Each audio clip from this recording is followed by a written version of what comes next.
Man, I can't believe I've been saying your name wrong this entire time. I have citations! This is Something Fawful, and welcome back to Let's Play The Legend of Zelda Twilight Princess. In this episode, we're starting the second dungeon already, and I should start my timer. Timer? Thank you. And yes, the Goron Mines. Lots of lava, which does two whole hearts of damage if you fall into it, so it's worse than a bottomless pit. Anyway, yeah, I've been saying Midna's name wrong this entire time. It is ridiculous. I honestly thought it was spelled M-I-N-D-A, but no, it's spelled M-I-D-N-A, so it's clearly Midna, not Minda. Anyway, I'll try my best to correct that now that I know, but no guarantees because it is me.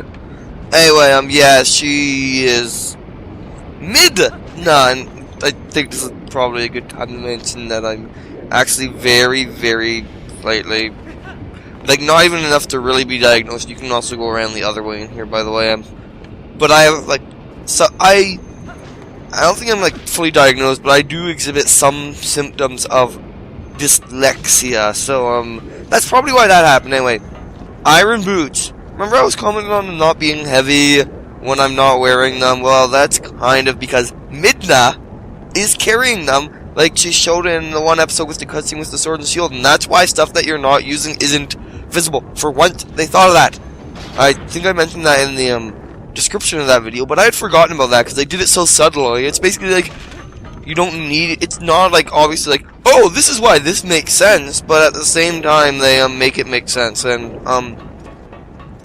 I can, oh yeah, I do have to, but why is there the ladder's on the other side. That's why there's a ladder there.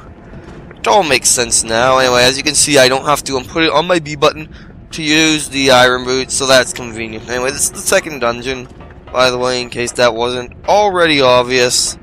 There's a ladder here, but I actually want to hurry to make it over here to this ladder, I think. And something's shooting at me from the lava. Yes, you.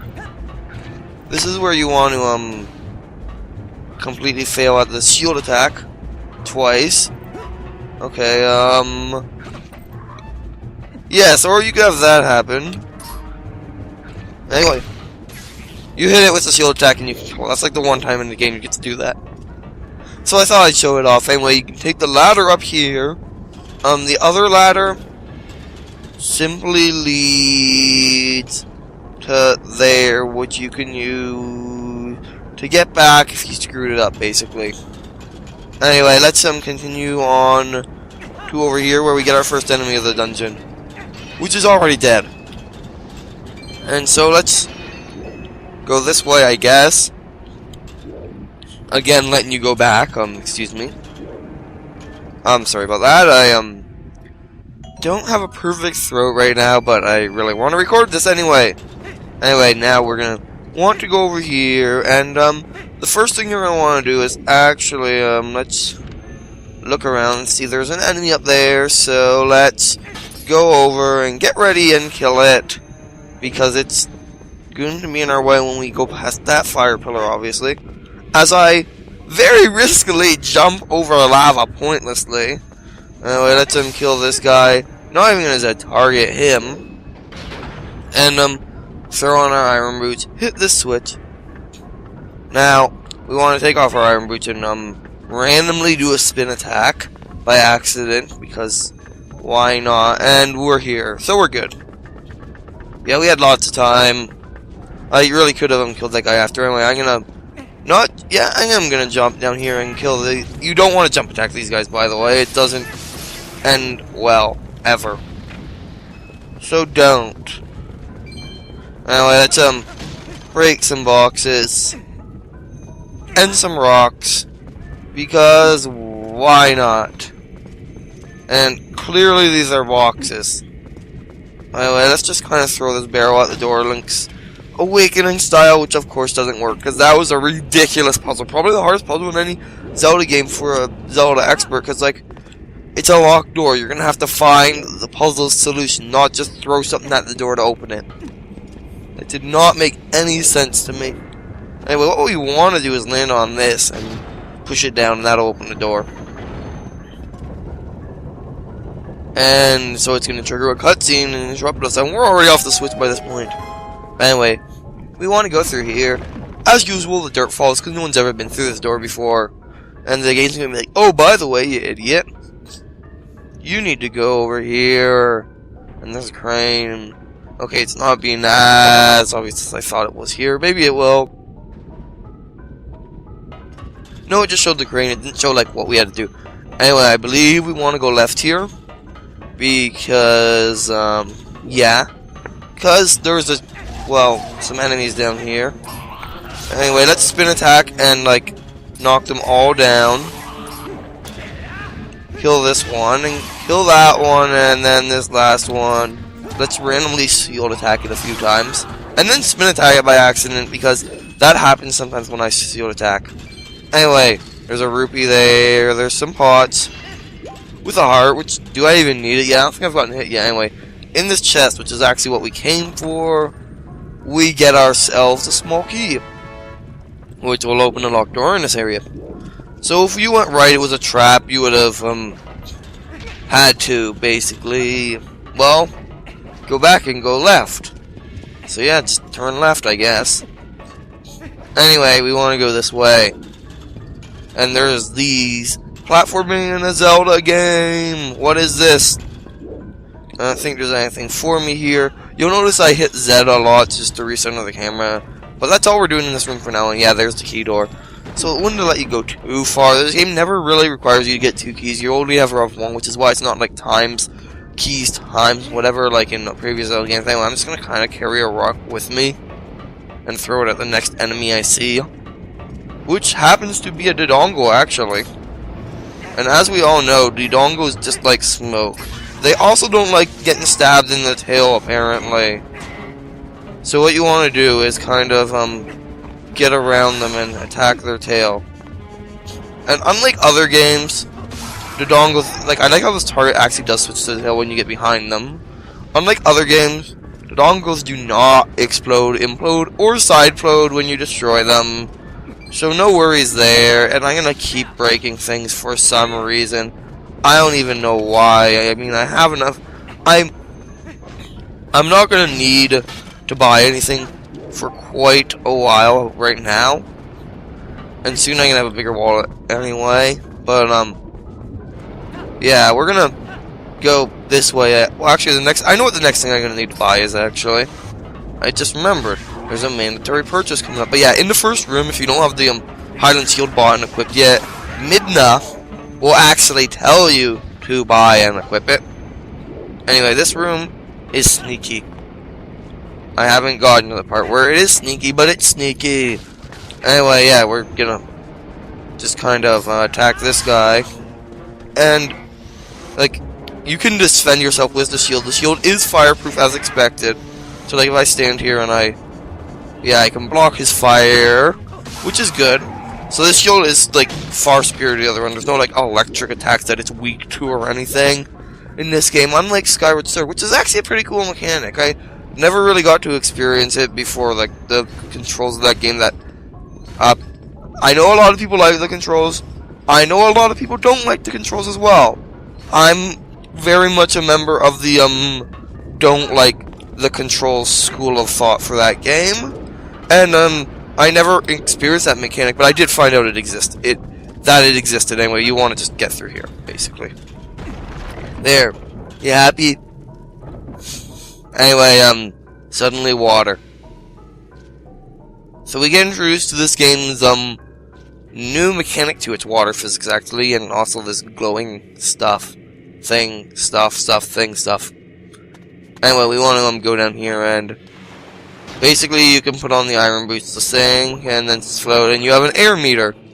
So don't drown, because Link can only hold his breath for so long. Anyway, what you actually want to do, which I don't know why I'm not doing, is you want to get on this switch, and this will happen. And now we get introduced to galaxy physics. I would be playing 2 games with this physics in them at the same time, I thought were really the original to come up with it, but I'm like, imagine standing like that. Link's pretty darn strong to just comfortably stand at this angle, trust me. Anyway, we can take off our boots now and go through this door, and we get introduced to the mechanic of this dungeon. Yes, which is that we can't use our sword in this room even, because in here we have a Goron. Alright, put on our pseudo boots, let's get ready to wrestle him. Of course, that's not actually what's gonna happen. Basically, you have to find the 3 Goron elders in this dungeon. Oh, I say 3 because the 4th one was the guy we sumo wrestled with to get entrance to this dungeon. Anyway, basically each time we find one of these guys, we're gonna get a key shard, one shard of the big key, which leads to the boss, of course. So basically, you need to talk to the 3 Goron elders to move on through this dungeon, and I'm gonna see if he has anything else to say. Yep. Okay, apparently they're praying in the mind is what they're doing. So these are altars. Okay, that's what these are. I'm kind of curious. Like, it feels like a sumo arena, honestly. I don't know, I guess it's an altar. Anyway, as per usual, we're gonna kind of, take the chests from this room, because why wouldn't we? I mean, this one contains a red rupee, which is worth 20. Sweet. You rarely see those drop, actually, unlike some other Zelda games where you see them a bit more. Anyway, I think we're going to get a really shiny piece of paper here. Yeah, we got a really shiny piece of paper. So now we have the map, so I guess I'll show that. As you can see, I do like how you can see the outline of the whole map on like each floor. So like, we've pretty much viewed the entire first floor, and the second floor is pretty big. But we are actually going to do like a loop around view, a bunch of rooms twice, sort of thing, if memory serves. It's been a while. But of course, it's only the second dungeon, it's not that long anyway. To break the pots in here, you need to pick them up and throw them, which is rather annoying. So I'm just going to break these 3, because, like, I am breaking stuff in the Goron's altar right now. That's not very... Ah! Get the ladder, Link! Get the ladder, get the ladder! Like, seriously? Okay. Hey, I did it, I actually grabbed the ladder. Anyway, we're going to go up here. Because, this is where we're supposed to go, actually. I really hope I'm recording. I am going to check. I am recording. Okay. That is good. That's going to be really random in the middle of the episode, me pausing to check if I'm recording. But, for a moment I had a moment of panic that I thought I wasn't. Anyway, over here is... who else but, Uku. So we're going to meet up with this thing again. Which I don't know if I'm saying Uku correctly. But if I'm not, I'm just going to change to 00CC00, because that's what the name actually means. I always thought it was a corruption of Cuckoo, but apparently I can't spell like usual. But, yeah, Uku. Like, I'm pretty sure that's how it's supposed to be pronounced, as Uku.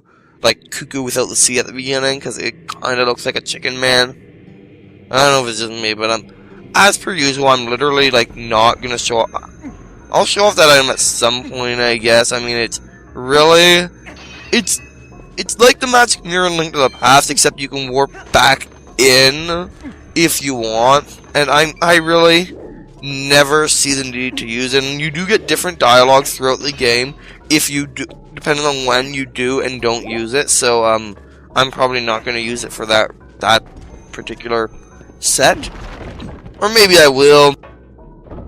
If I ever need to go restock in the middle of a dungeon, I'll use it. But like the one time I wanted to use it, it didn't let me use it the way I want to. Anyway, we have to walk across this stuff, and you can kill these guys as you go. It's not like you can't use your sword or anything. You can't roll though. Anyway, as you can see, there's the 2 routes you can take, and that's all there really is in this room. We don't have the compass yet, so I'm being a bit paranoid about missing chests, but I probably won't anyway.